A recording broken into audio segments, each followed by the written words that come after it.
Many spirits that come out of Europe bring with them a fair share of mystique, what with mysterious origins, apparent healing powers, and unfamiliar flavors. And with centuries of history and a super secret blend of herbs, seeds, and spices known only by a few people at one time, there are few spirits as old, mysterious, and available at your local liquor store, quite like Chartreuse.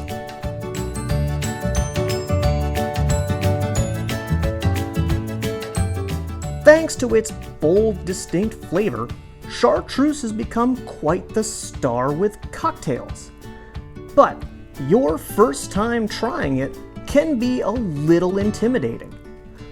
It's a 400-year-old super secret blend of herbs and aromatics that's protected by an actual vow of monkish silence.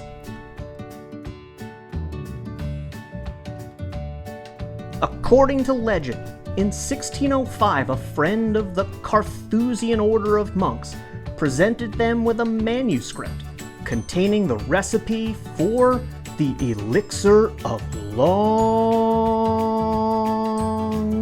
life. This recipe called for 130 herbs, plants, and flowers. Like a lot of alcoholic creations, the elixir the monks originally made was intended to be used medicinally. Unfortunately, this original recipe proved to be so tasty that even those who weren't sick wanted to drink it.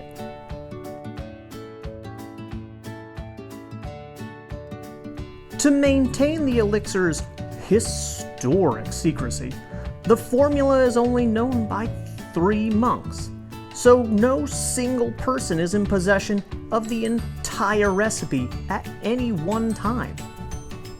Oh, I get it. It's kind of like Coca-Cola. How hard can it be to figure out a 400-year-old secret recipe?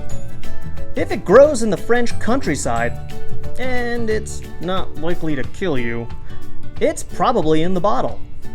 I've got a feeling that we can figure some of it out. Come on.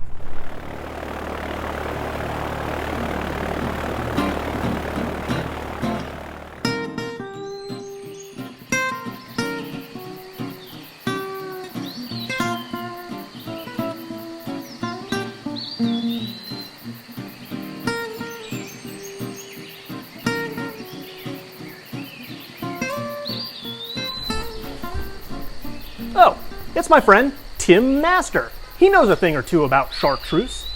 Oh, hey Bennett, what are you doing here? I'm looking for the ingredients in Chartreuse. What are you doing here in the French countryside? The French countryside? You're not in the French countryside. But we're in a really cool bar called Pouring Ribbons. Do you know this bar? Oh yeah, I love that bar. Yeah, me too. It's a great place if you really want to talk Chartreuse. You interested? Absolutely. Oh, fantastic. Let's do it. Well, what are we most likely to find in the liquor store? The most common version that you're going to find is the green Chartreuse. Oh. Yeah. This is a bolder version of the other two. It's 110 proof. Yeah. But it drinks smooth. Mm-hmm. Herbal, vegetal. Almost, if you shut your eyes, you feel like you're tasting a forest. Notes of cinnamon, cloves, citrus. Just wonderful. That sounds great. Yeah, it's pretty cool. And what about this not green version? The yellowish one? You mean this one? Mm-hmm. Yeah, well, this is called yellow. Chartreuse. That makes sense. Yellow Chartreuse, yeah. So this is a little bit more mild than the green I first showed you. Mm-hmm. It's a lower proof. There's more baking spices in it. The addition of honey gives it a sweeter note to it. Mm-hmm. It's really fabulous in drinks or straight. It's wonderful. All right. Yeah. And what about that tiny little bottle? Wait. It looks Bennett-sized. This one? Yeah. What's really cool about this, Bennett, this is the original recipe of Chartreuse. And you ready for this? Yeah. Inside this little brown bottle is the liquid. Oh. Yeah. This is used as a bitters, as a tonic. Okay. Sometimes in the history, they used it as medicine. And the most fun thing is, the historical fact, this was like bubble wrap from the 17th century. Oh. Safety first, of course. Yes, there you go. And what about these other bottles? They look really special. Oh yeah, they are, Bennett. These are called Chartreuse VEP. Ooh. Now in the liquor store, they're gonna be harder to find. One of the reasons is because A, they're a little pricey, but B, the monks let them sit in the barrels, so it allows them to age longer. That allows the flavors to harmonize, to mellow. Yeah. Another cool thing about aging with Chartreuse is one of the few liquors that actually age and continues to age while it's in the bottle, and ages for the better in some cases. You can find old bottles all over the place.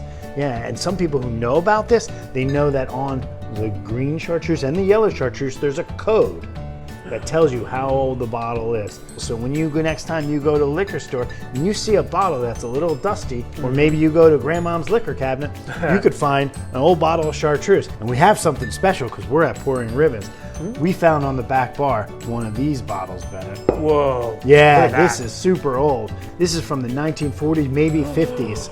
Yeah, this is one of the special bottles that Pouring Ribbons finds. And if you look up there, you can see all the older bottles that they've collected over the years. Wow. Yeah, really neat stuff. So, how do you recommend someone drinks these? Chartreuse is so versatile. There's so many different ways to drink it. Traditionally served after dinner, either neat or on ice. Yeah, I like drinking it as a highball just with some soda. Okay. Yeah, many friends of mine, they keep a bottle in the refrigerator, just keep it at a nice crisp temperature. And then other friends I know, they keep it in the shower. That's all well and good. Wait, in the shower? Whatever. How can we learn more about using it in cocktails? Well, why don't we ask the owner of Pouring Ribbons? Joaquín Simó's here, right back there. Whoa, Joaquín, when did you get here? Been here this whole time.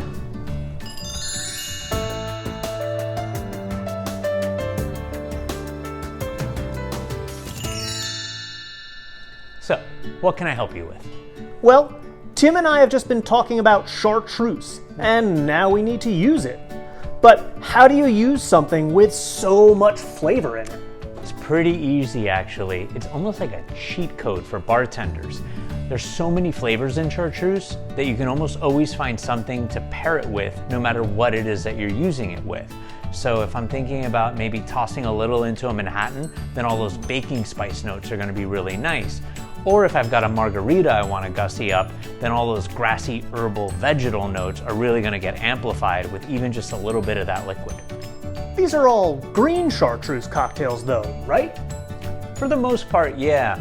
But you can adjust the volume by switching up which Chartreuse you use. So for yellow, which is mellower, more herbal driven, a little more honeyed, I love it in the classic Daisy de Santiago, which is my mojito cheat sheet for when I forgot to pick up mint at the market.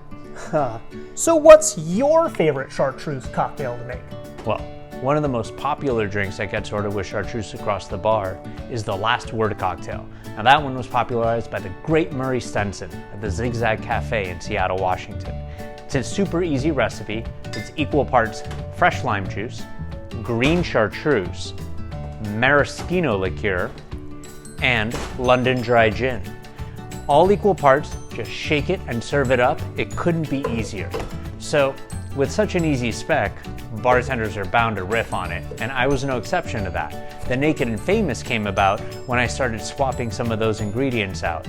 Yellow Chartreuse, mezcal, Aperol, and fresh lime juice. The Naked and Famous can be 3/4 of an ounce of yellow Chartreuse, 3/4 of an ounce Aperol, 3/4 of an ounce fresh lime juice, 3/4 of an ounce mezcal. The original bottling that we used for this was Maguey's Chichicapa, which is phenomenal, especially if you don't care about pour cost.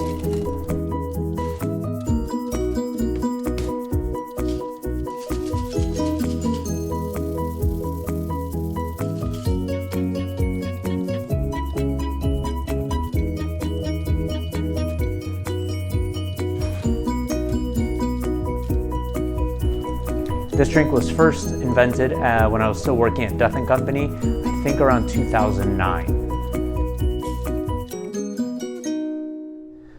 This has been great, you two. Thank you so much. Well, before I go, any chance you can tell me what's actually in Chartreuse? What? No. No way, man! Come on. We Get can't tell out you of that. here! Jeez! Don't make this vow of silence turn into a vow of violence. Listen to him. Get out of here.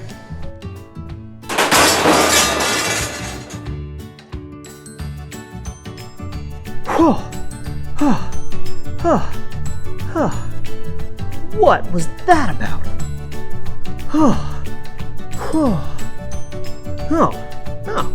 A cocktail. Don't let Chartreuse intimidate you. Sure, it might seem mysterious the first time you encounter it, but with just a little bit of exploration and a little bit of fun, Chartreuse will feel more familiar than you might expect.